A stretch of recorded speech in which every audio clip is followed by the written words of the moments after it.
رسول کریم صلی اللہ علیہ وسلم نے فرمایا من فطر صائما فلہ مثل اجرہ غیر انہ لا ینقص من اجر الصائم شیئا، جس نے کسی روزہ دار کو روزہ افطار کروایا تو اس کو روزہ دار کے برابر ہی ثواب ملے گا، لیکن روزہ رکھنے والے کے ثواب میں ذرا برابر بھی کمی نہیں آئے گی۔ گویا کہ رمضان کا مہینہ چل رہا ہے، خود بندہ روزہ رکھ رہا ہے کہ کسی 10 آدمی کو روزہ افطار کروا دیتا ہے، 20 آدمی کو روزہ افطار کرواتا ہے،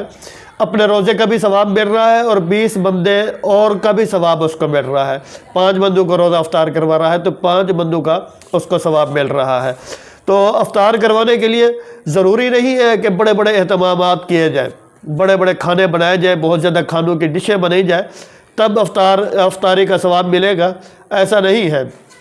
بلکہ ایک کھجور کا ایک ٹکڑا بھی دے دیں، ایک کھجور کے ساتھ روزہ افطار کروا لیں، پانی کے ساتھ افطار کروا دیں، کوئی جو بھی چیز میسر ہے اس کے ساتھ افطاری کروا دیں تو اس کا آپ کو ثواب مل جائے گا۔ تو